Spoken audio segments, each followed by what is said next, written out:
We shall begin. Om Namo Bhagavate Vasudevaya. Om Namo Bhagavate Vasudevaya.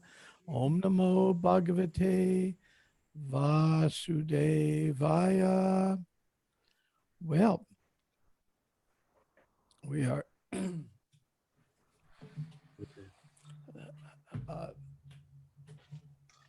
I connected the mic. let's see. Oh, Let me turn to the proper page. One moment. it's Brahma for today. Okay. Okay.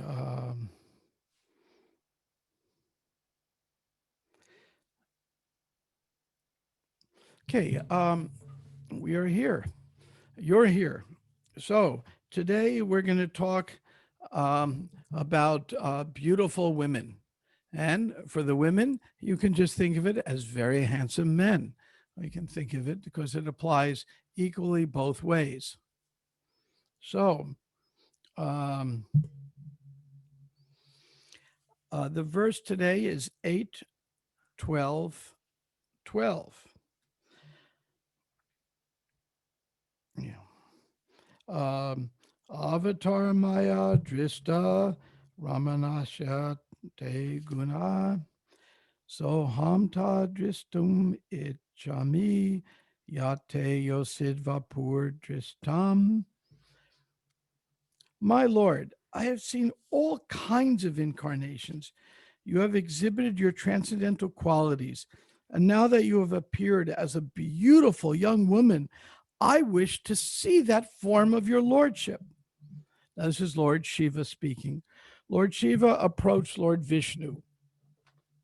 Lord Vishnu inquired about the purpose of Lord Shiva coming there. Now Lord Shiva discloses his desire.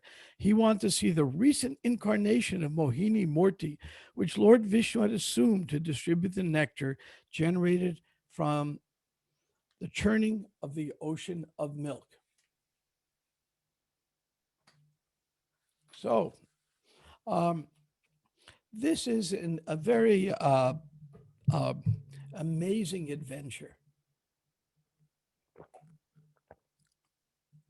Now, Lord Shiva arrived um, um, on his four-legged automobile, his bull, and he arrived with his wife, and there he is, um, uh, saying, "Lord, I heard you bewilder the demons and demigods," and he's sort of saying, "Hey, I can't bewildered, but I'm curious what it's about." And as the chapter goes on, we'll see he was, even in front of his own wife, utterly bewildered as Mohini Murti bounced a ball. Now she bounced a ball, her clothes loosened up, and then the wind came and blew the clothes away. And she's bouncing her ball, and all parts of her body are moving. And he gets completely bewildered. So Prabhupada explains in other purports that we'll be getting to that that's the nature of Maya. We can become completely bewildered in a moment. Therefore, what do we do as devotees to prevent us from being bewildered by the material nature? So that's going to be a discussion topic for this class. But before we get there, I want to go back to some previous verses. Um,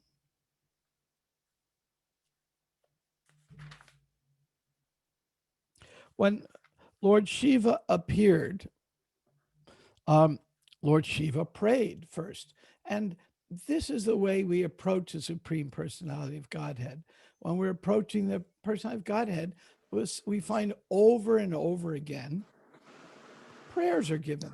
Um, uh, I was listening recently to Satchidananda Swami's series of lectures on the heart of devotion.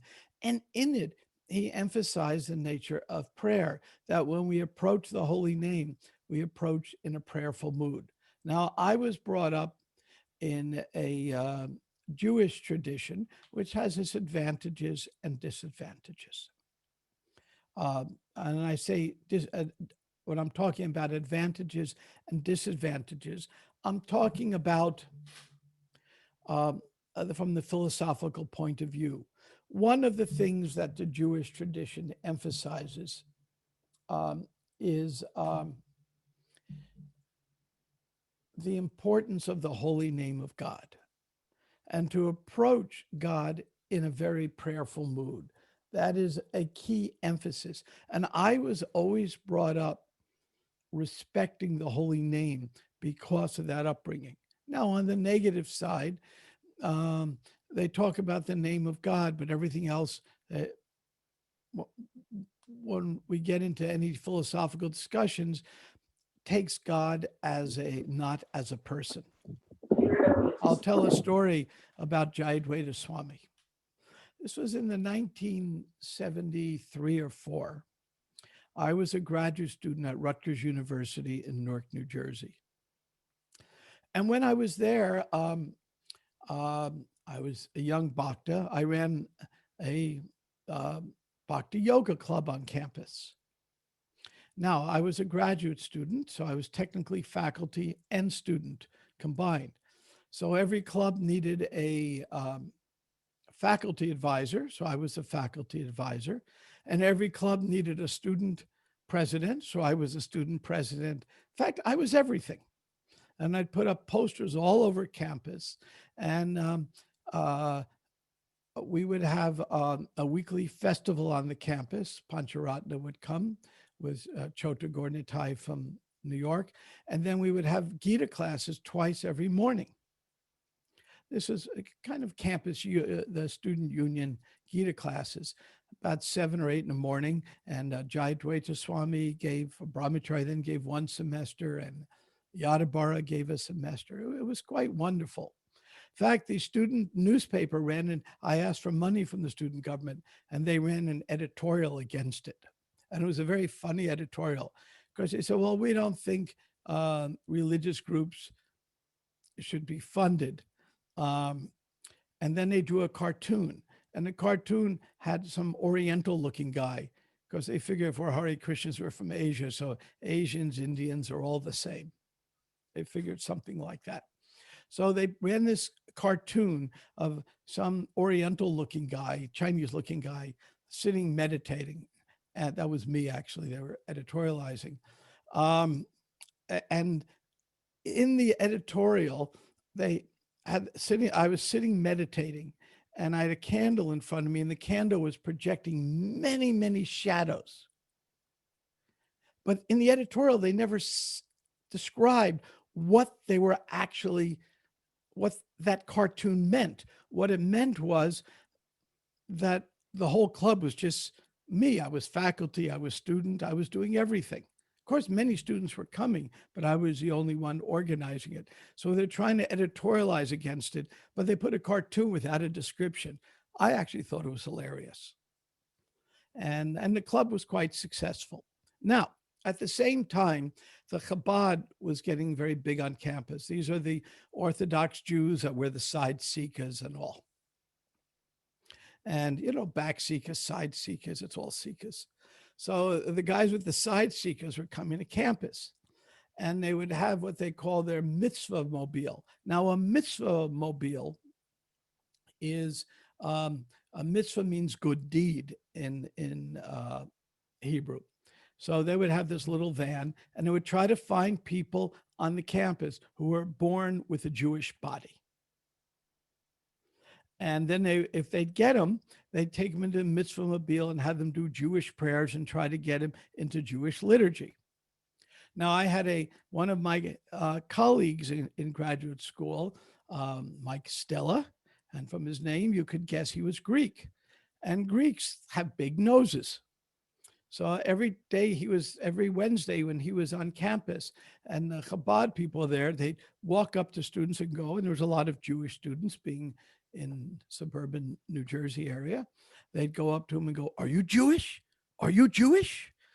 And every week they'd get him because he had the schnoz that might make people think he was Jewish. We get as you can tell, I'm headed into a lot of bodily concept here. So, meanwhile, they had one enemy on campus. Now you can guess who the enemy was. Me.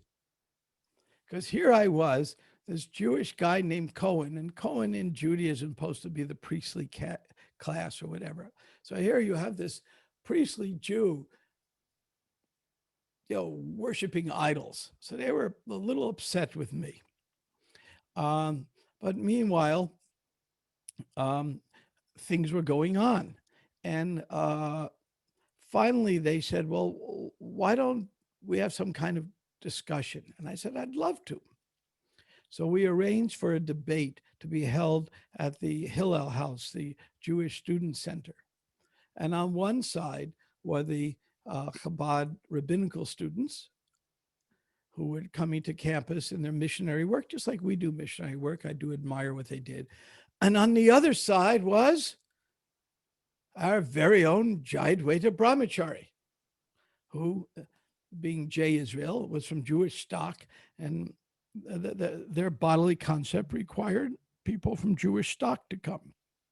By the way, just pause. If any of you that are on here would like to put on your video so I can see who I'm speaking to, you don't have to, but you're most welcome to, because I'm still getting used to speaking to an audience I don't see. And it can be a little odd, but those who are still in their pajamas don't have to do that. Okay, now I know who's still in their pajamas. Okay, so we've gotten past that. So then Jayadvaita Brahmachari then is sitting there, and we're on our opposite couches. And Jayadvaita Swami goes, I'm going to begin by chanting the holy name. And he takes out little kartals and starts chanting Hare Krishna. Well, when he's doing that, some of the rabbinical students sort of get into it and are swaying back and forth and enjoying it. And the others are poking him in the sides. You can't do that, because you want to purify the holy name. And then we got into a debate, a philosophical debate. And the end of the debate, the conclusion was, as much as you Jewish rabbinical students talk about God being a person, when it comes down to it, you really think he's not a person. It's just like in India, we find the Mayavadis. They'll worship the deity in the temple, but ultimately to become that deity, to become God. So he had proved that the Jewish theology, as they were presenting it, was leading towards an impersonal conception, because and the second point was, it was a very bodily concept, because they claimed you had a Jewish soul. And earlier in this chapter, let me get to the spot. Here I am. When Lord Shiva is doing what's supposed to be done, offering prayers. Now, this Jewish story I mentioned, because I was brought up, rightfully so, that we should always offer prayers to God. And there are some beautiful prayers in my childhood I learned that still stick with me, and especially the one, holy, holy is the name of God. Of course, the Jews weren't allowed to say the name of God. That's a whole other story. That's for another time. So, but the danger when I grew up, and what made me wonder about the philosophy of Judaism was the idea that there was a Jewish soul. It really bothered me, because what really counts is a unity behind the diversity. And I felt kind of arrogant, thinking that my soul was better than others. It didn't make sense to me. And until I met the devotees and I got into really understood the Gita in a deeper way, I didn't understand why it bothered me so much. But I did pick up the idea that prayer is necessary. And here, the same, so my upbringing, I'm thankful for that. In the same way here, Lord Shiva is beginning with prayer. And I'll read a little bit of his prayer. I know you may have gone over some of this, but it's quite relevant. My, let me see. Okay, let me get to the right verse I had in mind. Actually, when I was preparing for the class, reading these prayers, I forgot how beautiful they were. Um, so he begins, and when he does his prayers, he presents some philosophy with the prayers. O chief demigod among the demigods, Lord Vishnu, all pervading Lord, master the universe, by your energy, you are transformed into creation. You are the root, efficient cause of everything. You are not material. Indeed, you are the super soul. So, this is the way we do prayers. When we begin our chanting of the holy name, it's nice to have our own personal prayer to the Lord. Lord, who are you? Well, you're the super soul within everyone. Not all of us are going to have the same prayers, but there are many prayers offered here, and we find it all through the Bhagavatam. So it's good we find the prayer that resonates with us, and we use that prayer to connect with the Lord, as the example is being set here by Mahadev, Lord Shiva. And he goes, um, the manifest, the unmanifest, false ego, beginning, all comes from you. But because you are the absolute truth, such changes as birth, death do not exist in you. Pure devotees or great saintly persons who desire to achieve the highest goal in life, who are completely free from all material desires for sense gratification, engage in the transcendental service, your lotus feet. Now, in the purport, it gets a little interesting. In the purport, Prabhupada says, um, let me pull it up here. Prabhupada says, one is in the material world when he thinks, I am this body, with reference, and everything with reference to my body is mine. This is a symptom of materialistic life. In a materialistic concept of life, one thinks, this is my house, this is my land, this is my family, this is my state, and so on.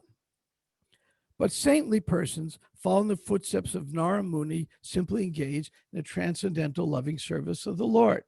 So I'm going to play a song for you. This is a very popular American song. And those who have been brought up in America all know this song. And it has a really nice, catchy tune. It was written by Woody Guthrie. Okay, see if Adi can guess what I'm going to play. And this describes what Prabhupada's talking about in the purport here. Are you ready for the song? Can you hear it okay?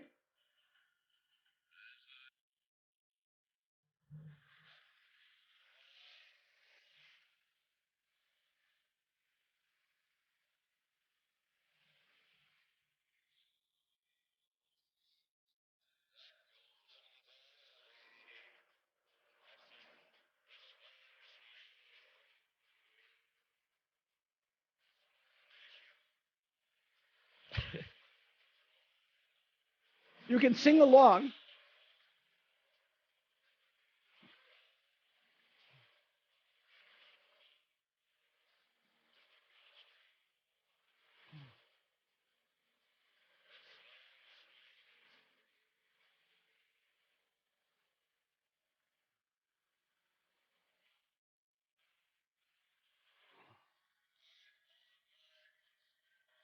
Okay, so you can hear that? Okay, so you got the idea. This land is, that was Johnny Cash singing, by the way, Woody Guthrie's song, for those who were curious. Um, and this land is my land. This land is your land. This body is my body. That body is your body. This is the reverse of the prayers that Lord Shiva is saying. Lord Shiva is saying the prayers that this land is Krishna's land. This body is not mine. We didn't create it. It's all intended for service. So this bodily concept permeates all of us. And any of us who think we're not proud of our body and in the bodily concept is in great illusion. That is the biggest Maya, to think we're not thinking we're this body, because we all do all the time. So, what's not quite all the time, though, because there's sometimes we rise above being this body.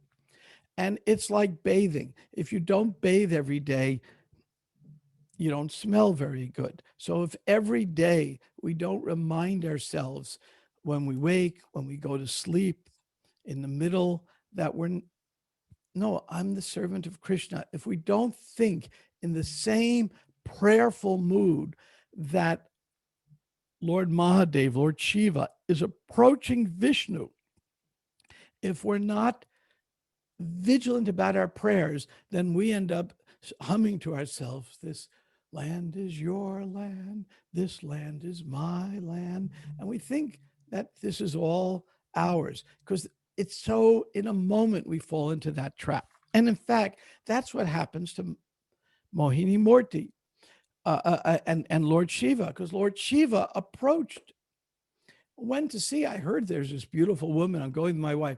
I will not be impacted by this, because I'm above all of this. I'm Mahadev. Come on. I'm it. I mean, this world, I control it. And all of a sudden, uh, he comes completely bewildered, leaves his wife, and runs off trying to chase Mohini Murti and catch her. So, and this is after he said the prayers. Now, so my question is, what do you do as devotees when you reach your Mohini Murti moment? Now, what's a Mohini Murti moment?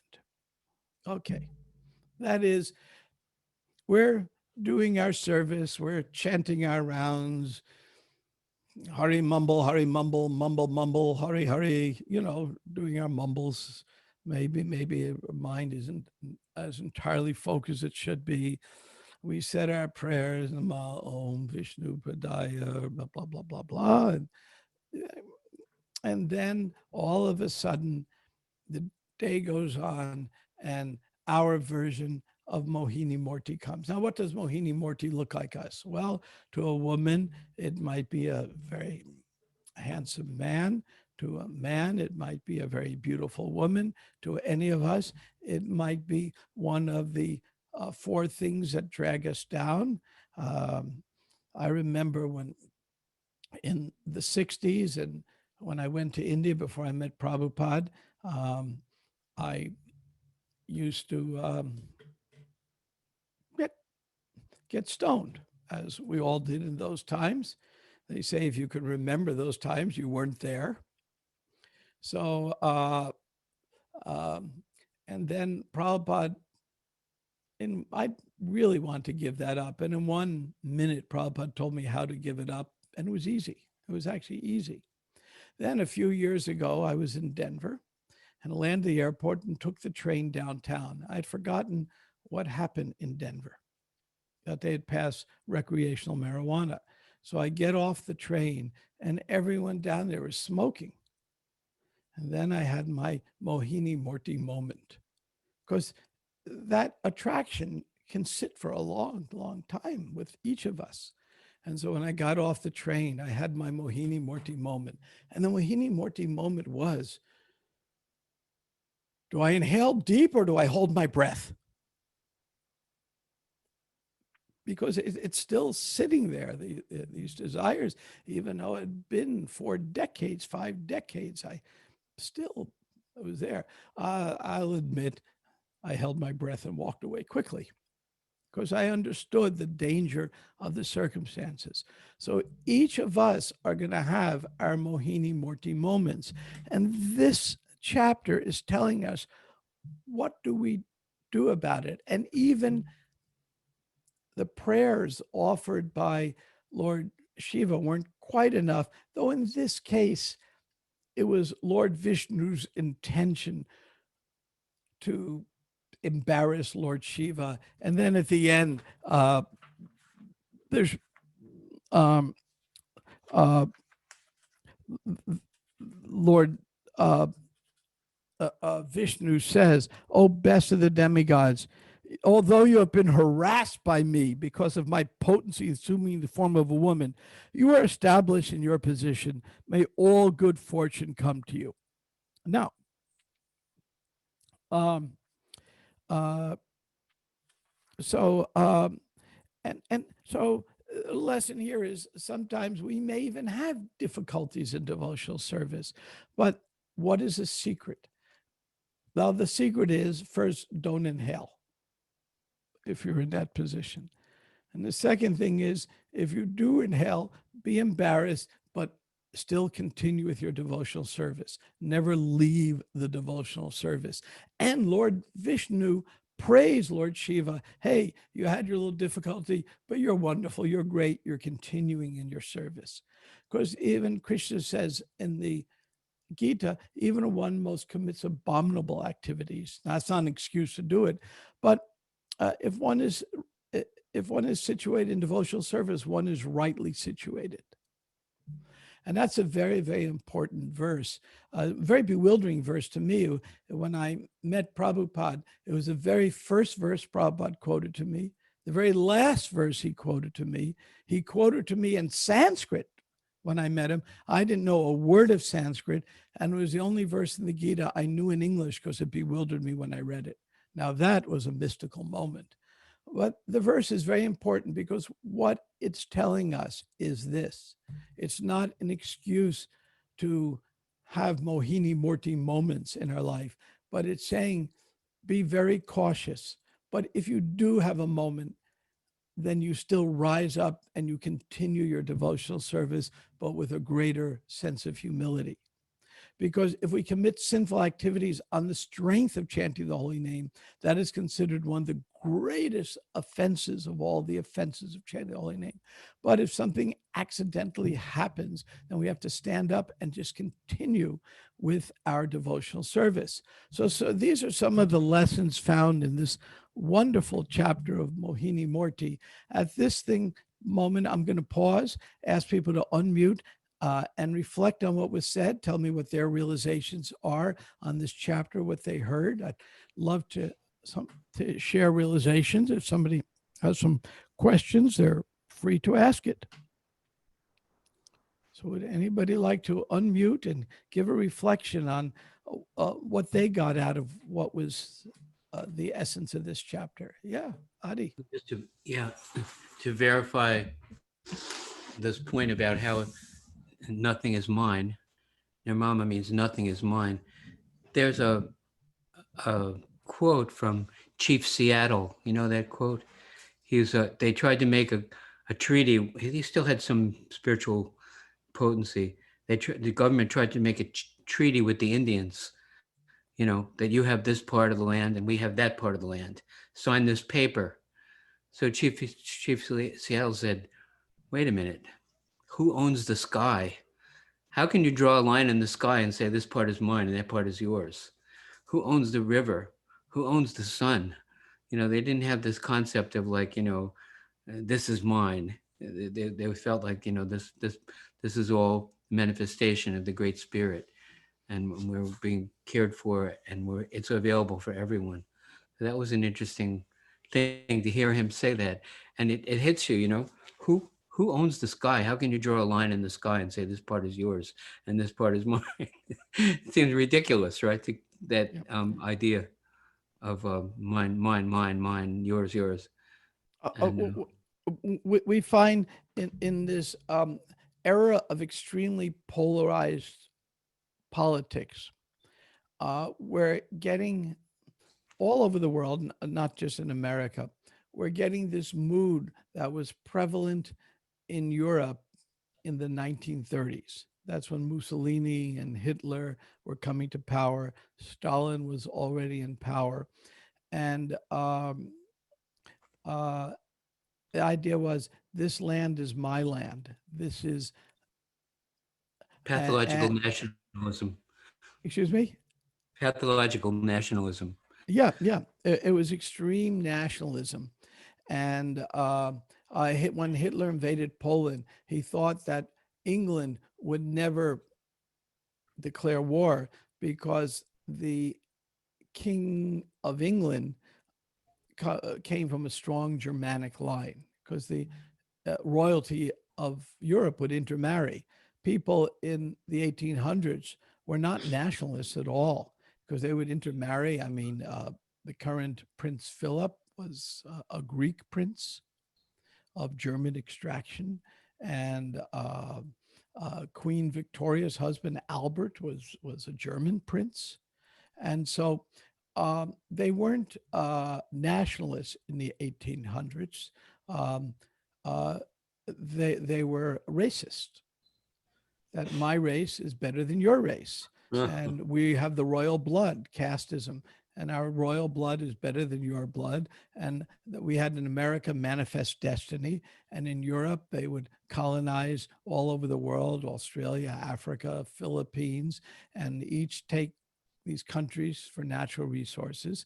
Um, and because we're the superior race. So Europe of the 1800s was not nationalistic, it was racist.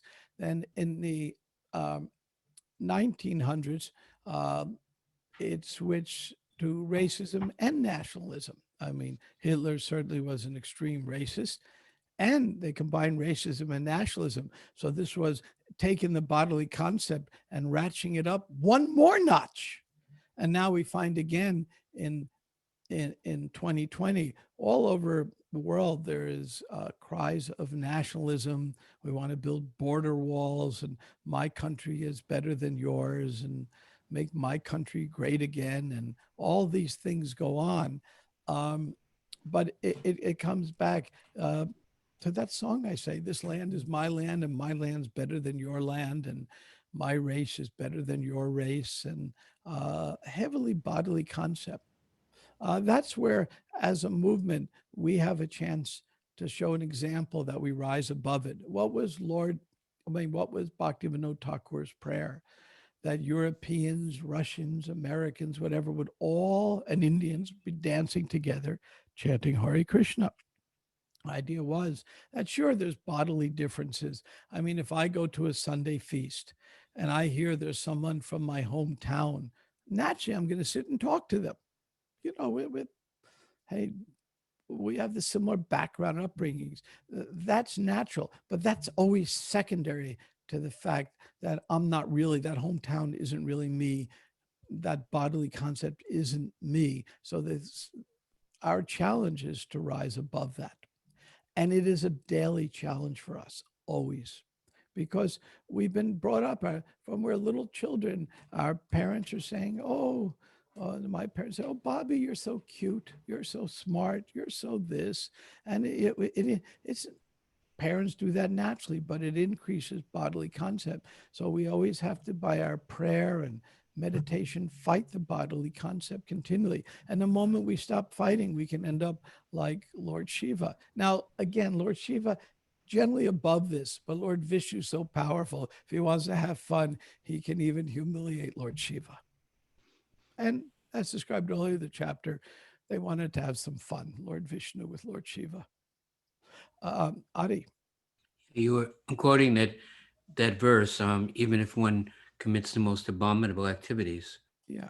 he should be considered saintly if he's engaged in devotional service. He's rightly situated, and very soon he will become purified. So Prabhupada offered the analogy: if you see someone in the shower and they're using the soap and they're cleaning themselves, even if they're not completely clean, we recognize the fact that they're in the process of getting clean, and therefore we overlook any dirt that may remain because they're working on it seriously. Right? It's a good analogy. Being in the shower.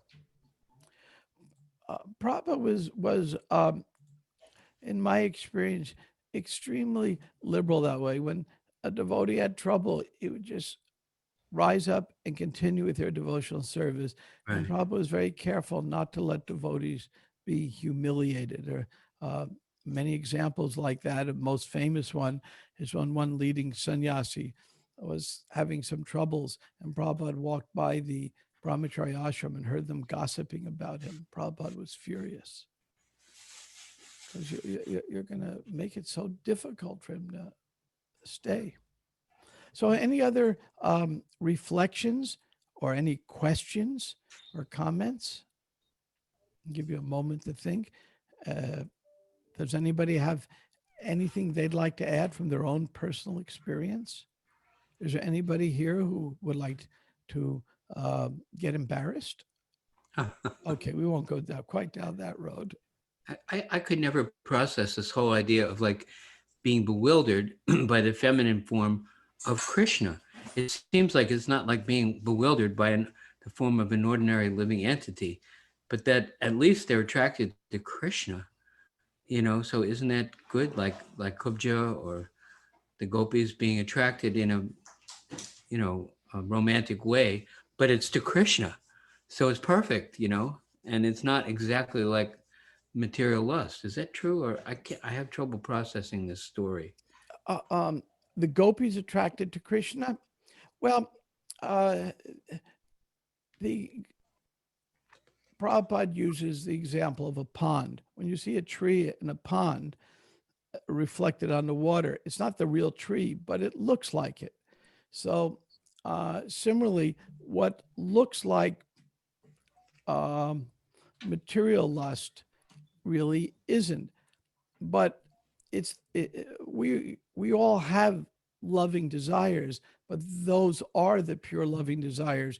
Because what's the gopis thing? They just wanted to serve Krishna. It was all in the mood of the deepest service. When Krishna had a headache, no one wanted to give dust from their feet because they felt they'd be cursed. But the gopis said, take the dust. I don't care about my head. I don't care what happens to me. I don't care if I go to hell for this. I don't want you to have a headache, Krishna. That's the kind of pure love. And Prabhupada says the closest thing we find to it in this material world is Prabhupada's observation is the love of a mother and a child. Because the mother is very selfless. The mother will starve to death to feed the child. And, one reason I think that women can have a certain advantage in devotional service is because they go through that experience, and it's something that men don't quite go through in that same depth. There's a bonding of a nursing mother. There's a bonding, and that bonding turns into such a selfless love. There was an example recently of a young elephant, and the young elephant got stuck in the river, and the elephant's mother and then other relatives came to join, went to try to free the elephant from the river, and they all died. I mean, even in the animal kingdom, we see that intense love and that intense attraction. So that intense love and attraction, the love we experience among our God brothers and God sisters, among husband and wife, that love can lead us in the path of lust. Oh, this is my family. I'm so proud of this. Or it can lead us in the opposite direction. Oh, I have a little taste of what transcendental love is.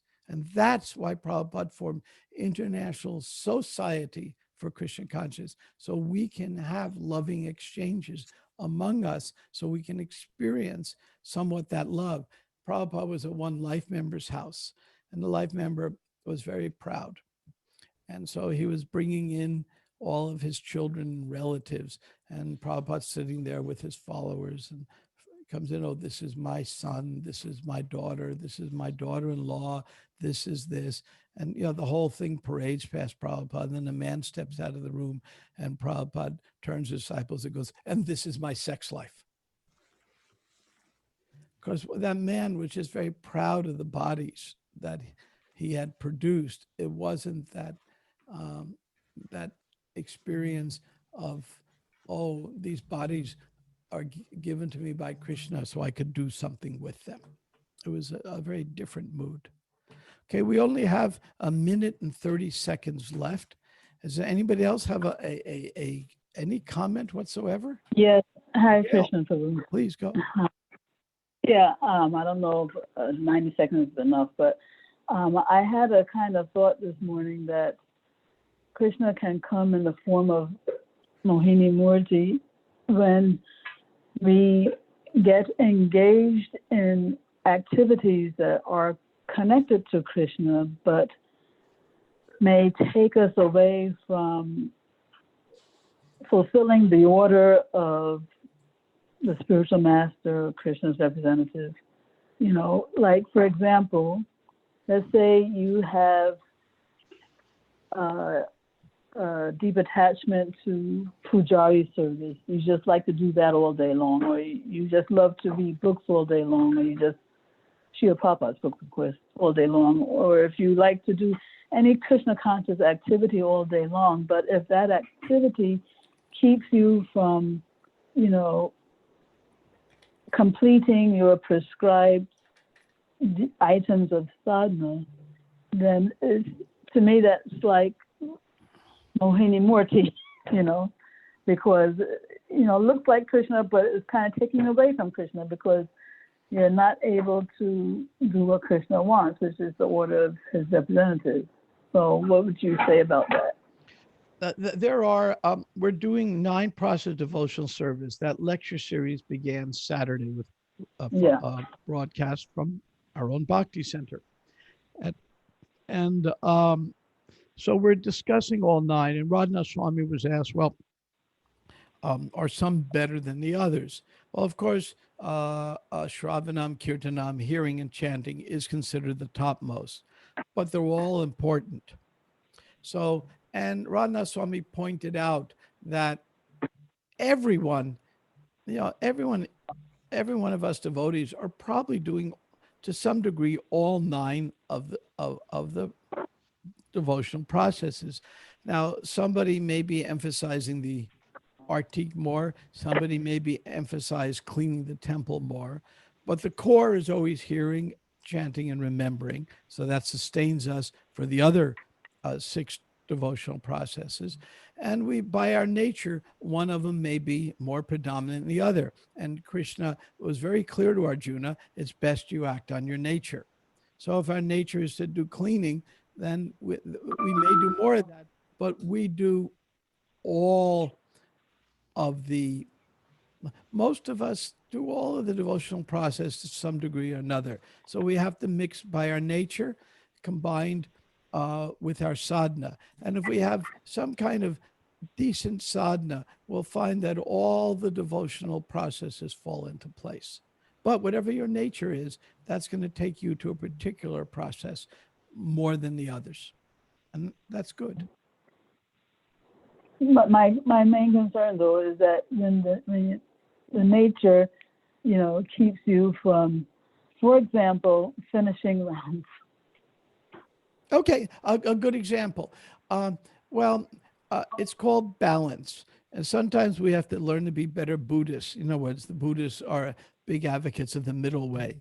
So if something is out of balance in our life, then we have to sit down with our God brothers and God sisters and aunts and uncles and talk to them and say, I do this. My life is out of balance. I find my priorities are getting off. So I talk to friends of mine and I discuss with them, gee, what do I do? So that's what you do. You discuss with them, I'm out of balance. You know, sometimes we can't see ourselves very well. We can't see where we're out of balance. And so we talk and see, what can I do to have a better balance in my life? Most of us will end up out of balance. And that's why we have, again, a society, so we can have association. And right now, due to COVID, it's very hard to have person-to-person talks, face-to-face. But in one sense, it's much easier because we can all Zoom and Skype and everything else. So in one sense, we can get more association now. So that's the kind of discussion that you can have. Okay, is my priorities in life right or not? And I'm so glad you asked that question, because it's one all of us will benefit from by asking. And the more often, the better. We ask that question. Okay, thank you very much. With that, we're greeting the deities. I think it's time to stop. Is there anybody else had something pressing? Or if not, we'll stop here. I was told I can go a few minutes over. Okay, thank you very much. It's a great honor and privilege always to be at the Bhakti Center. And I wish I Thank you, could be there Prabhu. in Thank you person, very much. but Thank that you very doesn't much. work well. Okay, Hare Krishna.